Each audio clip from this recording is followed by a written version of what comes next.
نحمده ونصلي على رسوله الكريم أما بعد فأعوذ بالله من الشيطان الرجيم بسم اللہ الرحمن الرحیم۔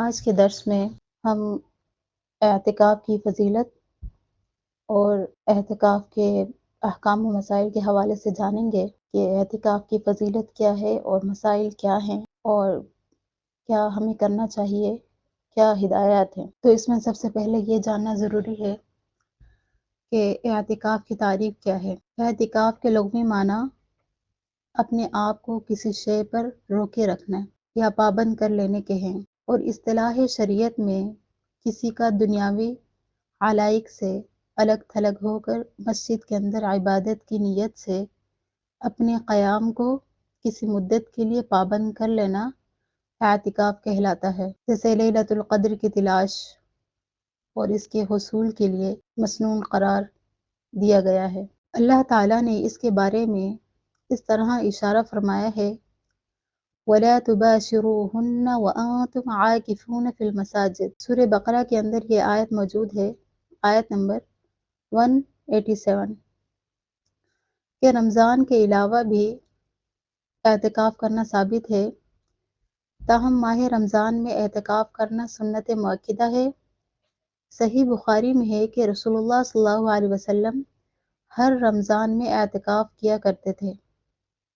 اسی طرح صحیح مسلم میں سیدنا ابو سعید خدری رضی اللہ تعالیٰ عنہ سے روایت ہے کہ نبی کریم صلی اللہ علیہ وسلم نے رمضان کے پہلے عشرے کا اعتکاف فرمایا، پھر درمیانی عشرے کا اعتکاف فرمایا، پھر فرمایا میں نے اس رات یعنی لیلۃ القدر کی تلاش میں پہلے عشرے کا اعتکاف کیا، پھر درمیانی عشرے کا اعتکاف کیا، پھر میں اعتکاف کے لیے جب آیا تو مجھ سے کہا گیا کہ یہ رات تو آخری عشرے میں ہے، لہٰذا تم میں سے جو شخص اعتکاف کرنا چاہے تو وہ اعتکاف کر لے۔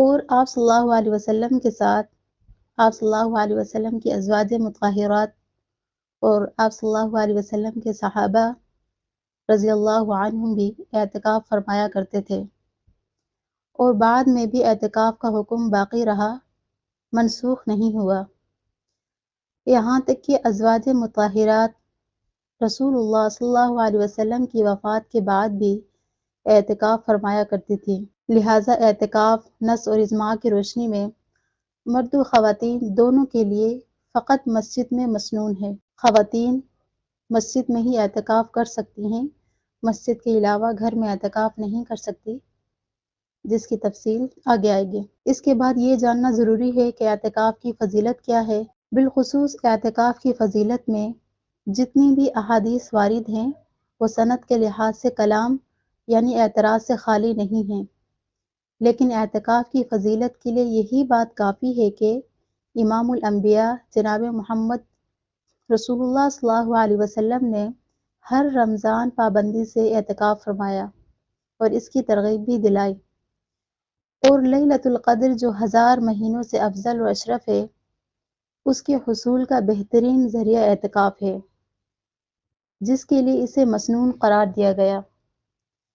اسی لیے عہد نبوت سے لے کر آج تک باقاعدگی سے اس کا اہتمام جاری ہے، اور رسول اللہ صلی اللہ علیہ وسلم رمضان کے آخری عشرہ میں بحالت اعتکاف عبادت کے لیے اتنی محنت اور مشقت اٹھاتے کہ دوسرے دنوں میں اتنی کوشش نہ کرتے تھے۔ اسی طرح یہ بات جان لیں کہ جو معتکف ہے، اعتکاف کرنے والا بندہ ہے یا بندی ہے، وہ مسجد کب جائے اور جو اعتکاف کی جگہ ہے اس میں کب داخل ہو۔ رسول اللہ صلی اللہ علیہ وسلم آخری عشرے کا اعتکاف فرمایا کرتے تھے، اور آخری عشرہ 20ویں رمضان کو مغرب کے بعد شروع ہوتا ہے۔ اس کے ساتھ سیدہ عائشہ رضی اللہ تعالیٰ عنہ کی صراحت کو ملایا جائے کہ رسول اللہ صلی اللہ علیہ وسلم جب اعتکاف فرماتے تو نماز فجر پڑھ کر اپنی جائے اعتکاف میں داخل ہوتے، اور صحیح بخاری میں بھی یہی صراحت ہے کہ رسول اللہ صلی اللہ علیہ وسلم جب صبح کی نماز پڑھ لیتے تو اس جگہ تشریف لے جاتے جہاں اعتکاف کرنا ہوتا۔ تو ان احادیث کے مطابق اس کی تطبیقی صورت یہی نکلتی ہے کہ معتکف 20 رمضان یعنی کہ روزے کو 20ویں روزے کو نماز مغرب مسجد میں ادا کرے اور یہ رات بحالت اعتکاف مسجد میں عبادت میں گزارے، اور اگلے روز یعنی کہ 21ویں رمضان کے روزے کو نماز فجر سے فراغت کے بعد اپنی جائے اعتکاف میں داخل ہو جائے۔ واللہ عالم۔ اس کے بعد یہ جاننا ضروری ہے کہ اعتکاف میں ہمیں کرنا کیا ہے اور کن چیزوں سے بچنا ہے اور کن چیزوں کو کرنا ہے۔ یہ سارے امور اور یہ تمام معاملات جو اہم ہیں یہ جانیں۔ معتکف چنانچہ اللہ کی رضا جوئی کے لیے خود کو مسجد میں روکتا ہے، اس لیے معتکف کو اپنے قول و کردار میں عام انسانوں سے ممتاز ہونا چاہیے۔ لہٰذا معتکف کو کیا کرنا چاہیے اور کیا نہیں، اس حوالے سے چند اہم باتیں جان لیں کہ اعتکاف ہر اس مسجد میں کیا جا سکتا ہے جس میں تمام نمازیں باجماعت ادا کی جاتی ہوں۔ البتہ افضل یہ ہے کہ ایسی مسجد میں اعتکاف کیا جائے جس میں جمعہ کی نماز بھی ادا کی جاتی ہو، تاکہ اسے نماز جمعہ ادا کرنے کے لیے مسجد سے نکلنے کی ضرورت پیش نہ آئے۔ اگر اس نے کسی ایسی مسجد میں اعتکاف کر لیا جس میں جمعہ کا اہتمام نہیں، تو پھر اس کے لیے دوسری مسجد میں نماز جمعہ کے لیے جانے میں کوئی حرج نہیں۔ اسی طرح 5 نمازیں، سنتیں، موقدہ اور غیر موقدہ، اشراق اور چاشت، صلاۃ التوبہ اور دیگر نوافل کی ادائیگی کا اہتمام کریں۔ مسنون دعائیں جو ہیں صبح شام کی مسنون اذکار ہیں، یاد کریں اور انہیں پابندی سے پڑھیں۔ تلاوت قرآن کریں، تدبر قرآن، قرآن میں غور و فکر کریں، حفظ القرآن کا بھرپور اہتمام کریں، جتنا بھی قرآن کا حصہ سورتیں حفظ کر سکتے ہیں کریں۔ پھر اس کے علاوہ جو صحیح دینی کتب ہیں ان کا مطالعہ کریں اور دروس میں شرکت کریں۔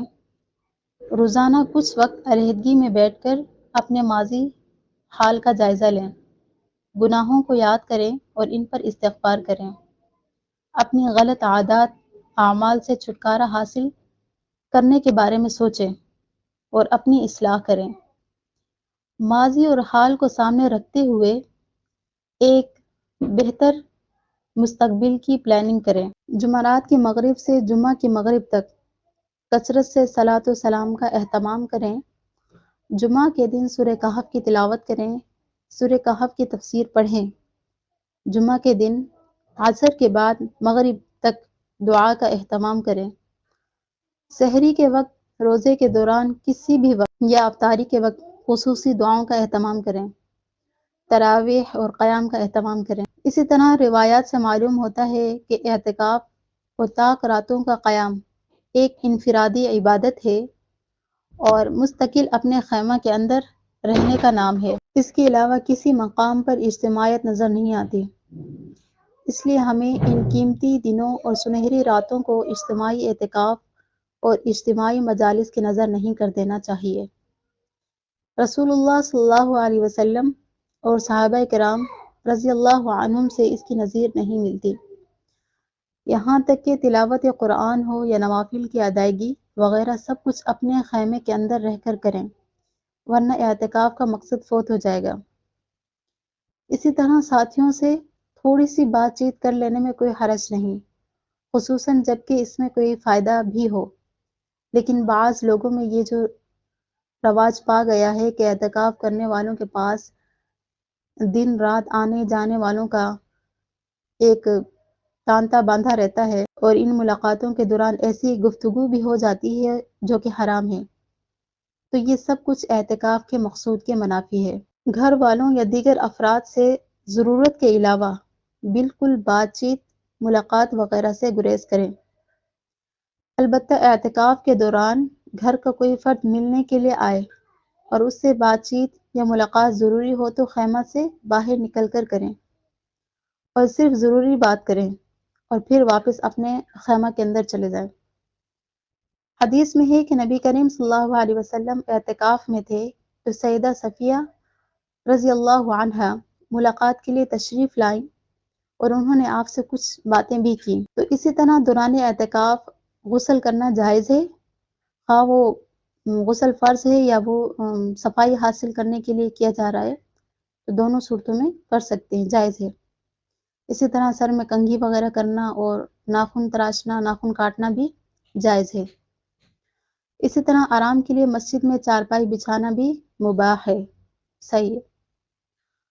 صرف اشد ضرورت جیسے قضاء حاجت یا غسل و نظافت اور وضو کے وقت خیمہ سے باہر نکلیں، صرف اشد ضرورت کے تحت باہر نکل سکتے ہیں۔ اسی طرح مسجد کے باہر کی دنیا سے بلا ضرورت شرعیہ کسی بھی طرح کا مستقل تعلق رکھنا اعتکاف کے مقصد اور ثواب کو ضائع کر دے گا۔